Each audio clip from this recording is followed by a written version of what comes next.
Good morning, everybody. It's your favorite aspiring revolutionary here, a wandering author, coming at you from the Bernheim Arboretum, about an hour outside of Louisville, reminding you that we are all the authors of our own lives. As always, my message remains the same. Spend less, live more, earn your freedom with frugality. And today I'd like to talk about the forging of a legendary tyrant and the first great warlord of the Late Republic, Gaius Marius.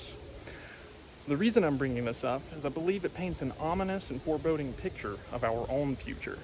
The Republic is about to descend into an era of chaos and discord, but the people do not realize it, and they're about to be the ones who make it happen. This is a tale of pride, power, and decadence, and the dangers of populism. So Gaius Marius was a novus homo, meaning he was a plebeian background, he was a commoner. And he entered the senatorial ranks based on his own merit. He forged his reputation by saving the Romans from the Numidian prince, Jugurtha, who was a famed guerrilla warlord. He reformed the legionaries in his own image, molding them into the professional fighting force that would eventually win Rome her empire. He did this by eliminating the property requirements and creating a full-time professional fighting force instead of one that only fought part of the time.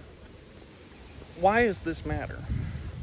Because up until this point, Roman legionaries only fought part of the year. And whenever he eliminated the property requirements and created a full-time professional force, not only did he make them stronger, he made these legionaries who were loyal to a man, not to a state. And that is sowing the seeds of the Republic's downfall.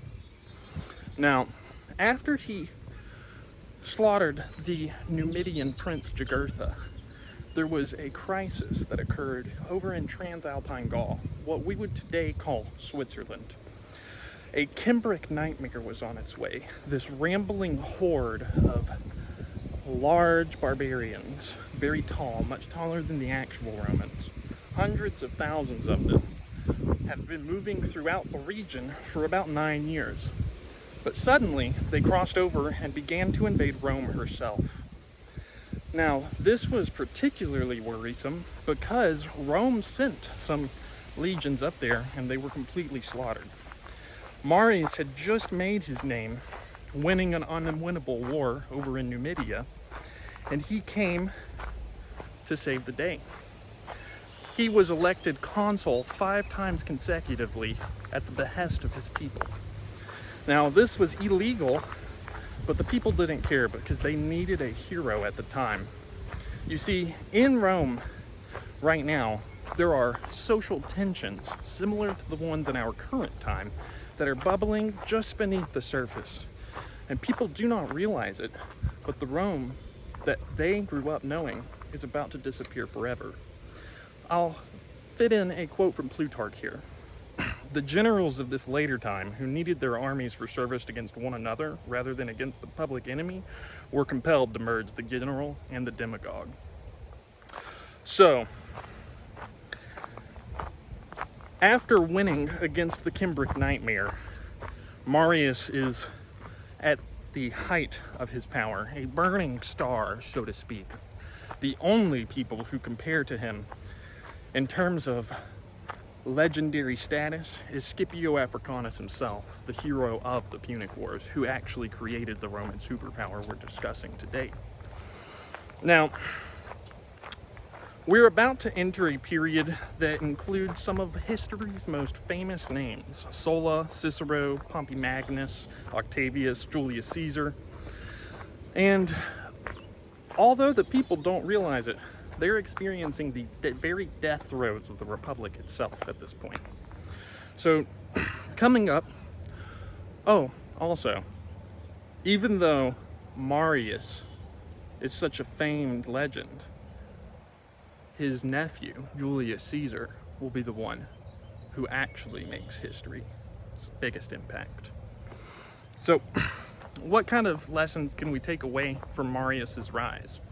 Next week, we'll be talking about how Sulla begins to march on Rome after Marius throws senators out of the Senate using his own soldiers, the ones I said were loyal to him and not the state.